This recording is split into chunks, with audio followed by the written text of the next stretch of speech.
జిల్లా BC welfare officer Beeram Subbareddy అవినీతి అక్రమాలపై విచారణ జరిపి అతనిని వెంటనే సస్పెండ్ చేయాలని బీసీ పొలిటికల్ చేసి పక్షాన డిమాండ్ చేస్తూ ఉన్నాం. మరి బీసీ కార్పొరేషన్కు సంబంధించినటువంటి డబ్బు బీసీ కార్పొరేషన్ కమిషనర్ అప్రూవల్ లేకుండా దాదాపు ఒక 16 లక్షల రూపాయలు కూడా డ్రా చేసి తన డ్రైవర్లు అటెండర్ల పేరు మీద డ్రా చేసి ఈరోజు సొంతానికి వాడుకున్నటువంటి అధికారిపై ఉపేక్షించకుండా తక్షణమే సస్పెండ్ చేసి అతనిపై విచారణ చేపట్టాలని చెప్పి మేము జిల్లా కలెక్టర్ గారికి కూడా ఈరోజు కోరుతా ఉన్నాం. ఎందుకంటే గవర్నమెంట్ ఇంతకుముందు వైటీసీ బిల్డింగ్కు ఈరోజు బీసీ వెల్ఫేర్ కోసం నిర్మించినటువంటి భవనాన్ని వైటీసీ యూత్ ట్రైనింగ్ సెంటర్కు అప్పగిస్తే వాళ్ళు నెల 50,000 రూపాయలు ఈరోజు అద్దె ఇస్తూ ఉన్నారు 2022 నుంచి. మరి ఆ డబ్బు బీసీ కార్పొరేషన్ అకౌంట్లో జమ అయితే ఆ డబ్బును కూడా ఈయన సొంతంగా కూడా 2 సంవత్సరాల నుంచి దాదాపు ఒక 16 లక్షలు వాడుకుంటా ఉన్నాడు. అదేవిధంగా ఈయన సొంతంగా ఇంట్లో పనిచేయక వంట మనిషి తర్వాత ఇద్దరు డ్రైవర్లు ఇద్దరు అటెండర్లు అందరికీ కూడా బీసీ వెల్ఫేర్లో హాస్టల్లో పనిచేస్తున్నటువంటి వాళ్ళ పేరు మీద జీతాలు తీసుకుంటే ఆయన సొంతంగా ఈరోజు పనిచేస్తూ ఉన్నాడు. అంటే ఈరోజు పిల్లల పరిస్థితి. అదేవిధంగా ట్రైబల్ వెల్ఫేర్ కూడా ఈయన ఇన్ఛార్జ్ ఉన్నాడు.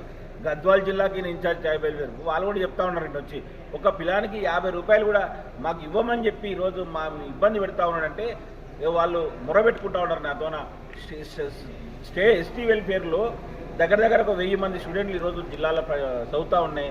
తర్వాత బీసీ వెల్ఫేర్లో 1750 మంది విద్యార్థులు చదువుతూ ఉంటే ఇద్దరు కలిపి 78,000 రూపాయలేమో బీసీ వెల్ఫేర్కు 50,000 రూపాయలేమో ఎస్టీ వెల్ఫేర్ కంటే 1,25,000 రూపాయలు ఈ అప్పనంగా సొమ్మొస్తూ ఉంది. నాకు భయపెట్టించి ఈరోజు వాటినంటే పిల్లలకు ఈరోజు ఇబ్బందులు అవుతుందని చెప్పి కాస్మోటిక్ ఛార్జీకి పెంచి ప్రభుత్వం చేస్తూ ఉంటే మీరేమి ఈరోజు పిల్లలతో 45 రూపాయలు 50 రూపాయలు అని ఈరోజు పిల్లలకు కూడా తింటే ఏం బాగుపడతారని చెప్తా ఉన్నాం.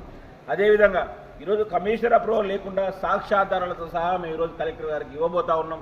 కలెక్టర్ గారు కలవనికి వచ్చిన కానీ ఆయన బయటపోయింది కాబట్టి ఈరోజు కలెక్టర్ కలిసి ఇస్తాం. ఐసిఐసిఐ బ్యాంక్ ఈరోజు బీసీ కార్పొరేషన్ అకౌంట్ ఇది. దానికి సంబంధించిన అకౌంట్లో అద్దె పడతా ఉంది. ఈరోజు తీసుకుంటాం అంటే బీసీలు ఈరోజు లోన్లు కావాలి అని గవర్నమెంట్కు మొరబెట్టుకుంటూ ఉంటే 50,000 లక్ష రూపాయలు ఇస్తామని చెప్పి కూడా ఇవ్వకుండా ఈరోజు ఇబ్బంది పడతా ఉంటే ప్రభుత్వం దగ్గర నిధులు లేవని చెప్పి ఈరోజు బదనాం చేసినటువంటి ఈ అధికారులు మళ్ళీ వచ్చిన సొమ్మును కూడా ఈరోజు అదే 16 లక్షలు అంటే దాదాపుగా 25 మందికి రోజు లోన్లు ఇవ్వచ్చు 50,000 40,000 చిరు వ్యాపారులకు.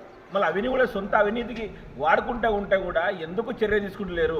మరి ఈయనమైన గతం నుంచి కూడా అనేక ఆరోపణలు ఉన్నాయి. ఏసీబీ కేసు ఒకటి ఉండే, అదేవిధంగా అక్రమ ప్రమోషన్ వచ్చింది, మళ్ళీ ఇంకోటి చేసిండు, తర్వాత మేనేజ్ చేస్తున్నాడని. అంటే ఈ విధంగా కలెక్టర్ ఇంట్లో పనిచేసే వంట మనిషి కూడా గతంలో బీసీ హాస్టల్లో పనిచేసే జీతం ఇక్కడ కలెక్టర్ ఇంట్లో పనిచేస్తారంటే ఈ వ్యవస్థ అందరినీ కూడా అందరి భాగస్వామ్యం ఉంది కాబట్టి దీంట్లో రేపటిలోగా బీరం సుబ్బారెడ్డిని సస్పెండ్ చేయాలి.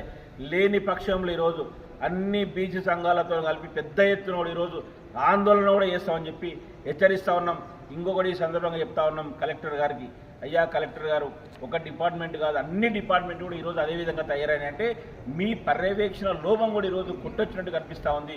మీ పర్యవేక్షణ సరిగ్గా లేకపోవడం వల్ల ఈరోజు ఎక్సైజ్ డిపార్ట్మెంట్ కానీ, తర్వాత సివిల్ సప్లై కానీ, ఇప్పుడు బీసీ వెల్ఫేర్ కానీ, ఎస్టీ వెల్ఫేర్ కానీ అనేక డిపార్ట్మెంట్ కూడా ఈరోజు ఇబ్బందికర పరిస్థితులు ఉన్నాయి. కాబట్టి పర్యవేక్షణ కొరబడింది కాబట్టి మీరు మంచి పర్యవేక్షించండి.